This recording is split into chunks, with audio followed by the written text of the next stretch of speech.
కాండము 43. ఆ దేశమందు కరువు భారముగా ఉండెను కనుక వారు ఐగుప్తు నుండి తెచ్చిన ధాన్యము తినివేసిన తరువాత వారి తండ్రి, మీరు మరలా వెళ్ళి మన కొరకు కొంచెం ఆహారము కొనుడని వారితో అనగా, యూదా అతని చూచి, ఆ మనుషుడు మీ తమ్ముడు మీతో ఉంటేనే గాని మీరు నా ముఖము చూడకూడదని మాతో గట్టిగా చెప్పెను. కాబట్టి నీవు మా తమ్ముని మాతో కూడా పంపిన ఎడల మేము వెళ్ళి నీ కొరకు ఆహారము కొందుము.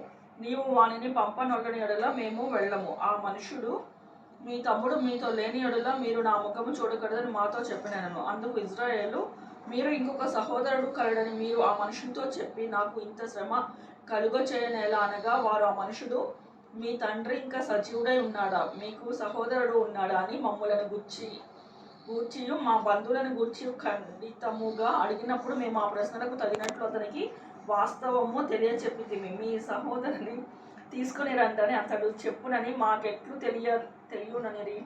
యూదా తన తండ్రి అయిన ఇజ్రాయేలును చూచి, ఆ చిన్నవానిని నాతో పంపుము, మేము లేచి వెళ్ళుదము. అప్పుడు మేమే కాదు, నీవును మా పిల్లలను చావక బతుకుదుము. నేను అతని గూర్చి పూట పడుదును, నీవు అతని గూర్చి నన్ను అడగవలెను. నేను అతన్ని తిరిగి నీ యొద్దకు తీసుకుని వచ్చి నీ ఎడల నిలవబెట్టని ఎడల ఆ నింద నా మీద ఎల్లప్పుడూ ఉండును. మాకు తడవు కాకపోయిన ఎడల ఈ పాటికి రెండవ మారు తిరిగి వచ్చి ఉందుమని చెప్పగా, వారి తండ్రి అయిన ఇజ్రాయేలు వారితో, అట్లయినా మీరు ఇలాగూ చేయుడి. ఈ దేశమందు ప్రశస్తమైనవి అనగా కొంచెము మస్తకి, కొంచెము తేనె, సుగంధ ద్రవ్యములు, బోళము, పిస్తాచకాయలు, బాదము కాయలు మీ గోనెలలో వేసుకొని ఆ మనుష్యుడికి కానుకగా తీసుకొని వెళ్ళుడి.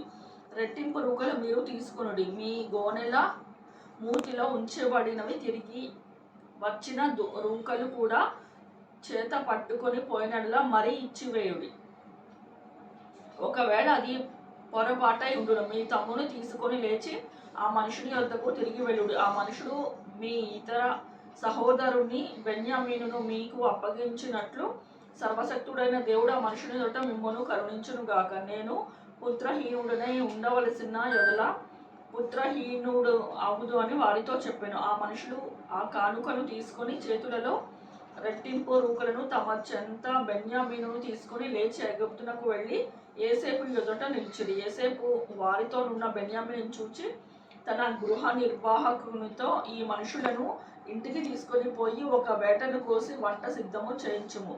మధ్యాహ్నమందు ఈ మనుషులు నాతో భోజనము చేయుదురని చెప్పాను.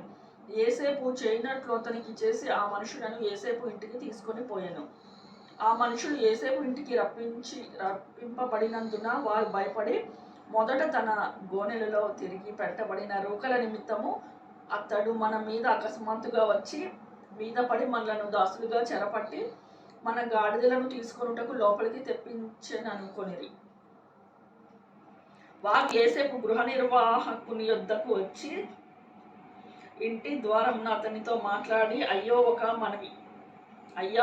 మనవి, నేను మొదట ఆహారము తీసుకొనుటకే వచ్చితిము. అయితే మేము దిగిన చోటికి వచ్చి మా గోనెలను విప్పినప్పుడు, ఇదిగో మా రూకల తనికెకు సరిగా ఎవరి రూకలు వారి గోనె మూతలో ఉండెను. అవి చేత పట్టుకొని వచ్చితిమి. ఆహారము కొనుటకు మరి రూకలను తీసుకొని వచ్చితిమి. ఈ రూకలను మా గోనెలో ఎవరు వేసిరో మాకు తెలియదని చెప్పిరి. అందుకతడు, మీకు క్షేమమును కలుగాక, భయపడకుడి. మీ పితరుల దేవుడైన మీ దేవుడు మీకు మీ గోనెలలో ధనమిచ్చెను. మీ రూకలు నాకు ముట్టినవని చెప్పి షిమ్యానును వారి యొద్దకు తీసుకొని వచ్చెను. ఆ మనుషులు వారితో యోసేపు ఇంటికి తీసుకొని వచ్చి వారికి నీళ్ళియ్యగా వారు కాళ్ళు కడుగుకొనిరి. మరియు అతడు వారి గాడిదలకు మేత వేయించెను. అక్కడ తాను భోజనము చేయవలెనని వినిరి కనుక మధ్యాహ్నమందు యోసేపు వచ్చు వేళకు తమ కానుకను సిద్ధము చేసిరి. యోసేపు ఇంటికి వచ్చినప్పుడు వారు తమ చేతిలో ఉన్న కానుకను ఇంటిలోనికి తెచ్చి అతనికి ఇచ్చి అతనికి నేలను సాగిలపడిరి. అప్పుడు, మీరు చెప్పిన ముసలివాడినైనా మీ తండ్రి క్షేమముగా ఉన్నాడా, అతను ఇంకా బతికి ఉన్నాడా అని వారి క్షేమ సమాచారం అడిగినందుకు వారు, నీ దాసులైన మా తండ్రి ఇంకా బతికి ఉన్నారు, క్షేమముగా ఉన్నారని చెప్పి వంగి సాగిలపడిరి. అప్పుడు అతను కన్నులెత్తి తన తల్లి కుమారుడు తన తమ్ముడైన బెన్యామీనును చూచి, మీరు నాతో చెప్పిన మీ తమ్ముడు తినేనా అని అడిగి, నా కుమారుడా, దేవుడు నిన్ను కరుణించునుగాక అనెను. అప్పుడు తన తమ్ముని మీద యేసేపు నాకు ప్రేమ పొర్లుకొని వచ్చెను. కనుక అతడు త్వరపడి ఏడ్చుటకు చోటు వెదికి లోపల గదిలోనికి వెళ్ళి అక్కడ ఏడ్చెను. అప్పుడు అతని ముఖము కడుగుకొని వెలుపలికి వచ్చి తన్ను తాను అణుచుకొని భోజనము వడ్డించుడని చెప్పాను. అతనికి వారికి అతని భోజనము చేర్చున్న ఐగుప్తులకును వేరువేరుగా వడ్డించు. ఐగుప్తులు హెబ్రీలతో కలిసి భోజనము చేయరు, అది ఐగుప్తులకు హేయము. జ్యేష్ఠుడు మొదలుకొని కనిష్ఠుడి వరకు వారు అతని ఎదుట తమ తమ ఈడు చొప్పున కూర్చుండిరి. కనుక మనుషులు ఒకని వైపు ఒకడు చూచి ఆశ్చర్యపడిరి.